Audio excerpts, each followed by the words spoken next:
might have been walking a bit slower.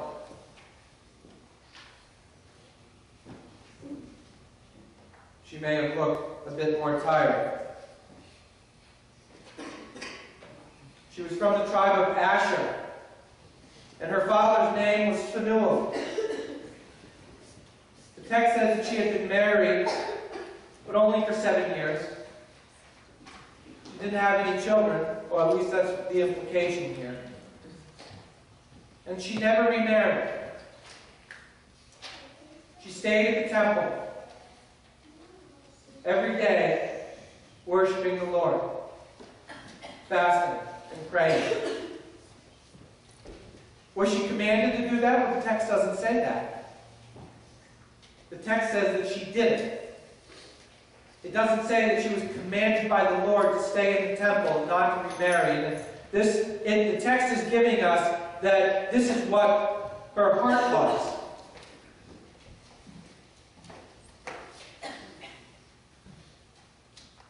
Her story is just 2 verses. It doesn't even say that much. I mean, if you were to take it in summary, it says that Anna saw Jesus and went and told people about Jesus. Why even put it in the Bible?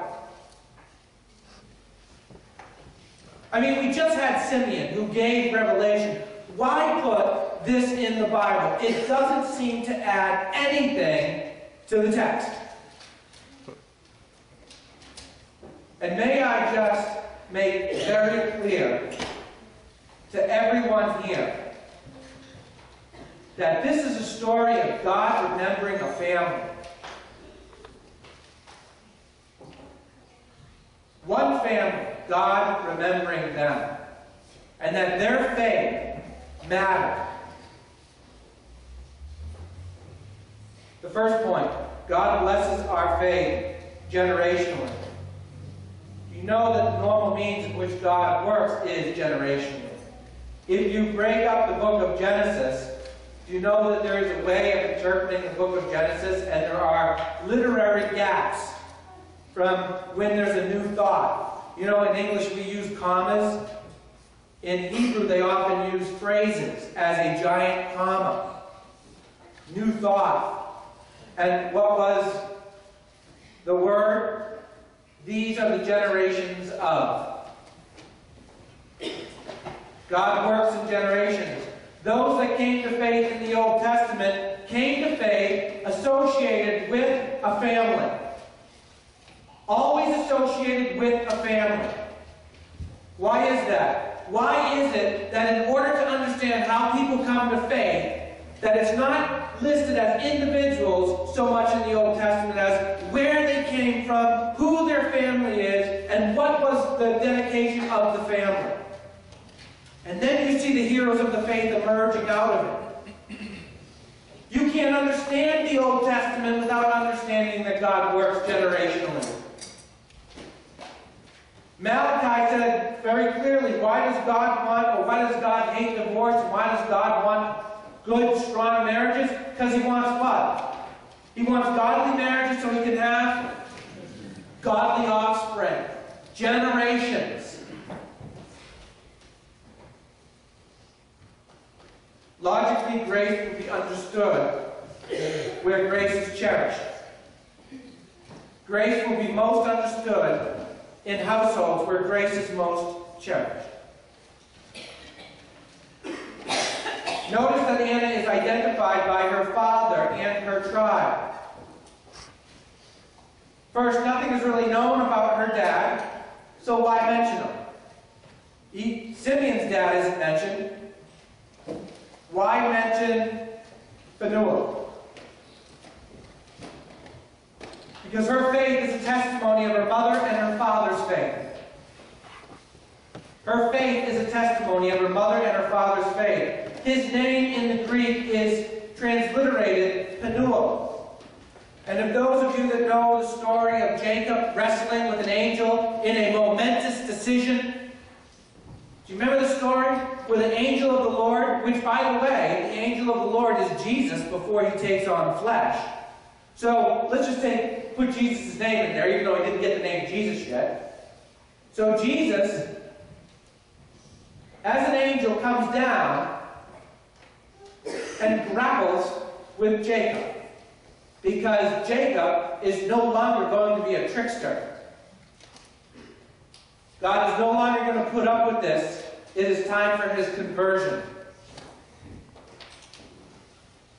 This is all about redemption and faith, and Phanuel is named after that event.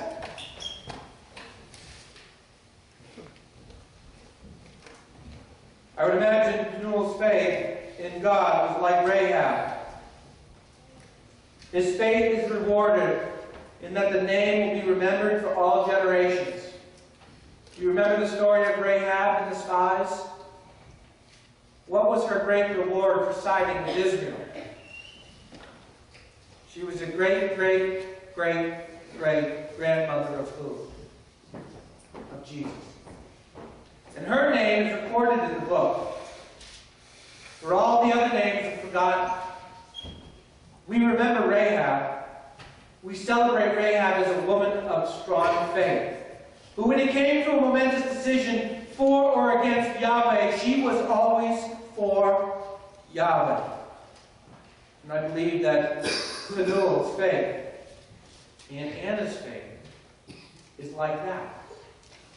But the text is here as a testimony of a great faith, commitment, and loyalty to God and to his Messiah, Jesus.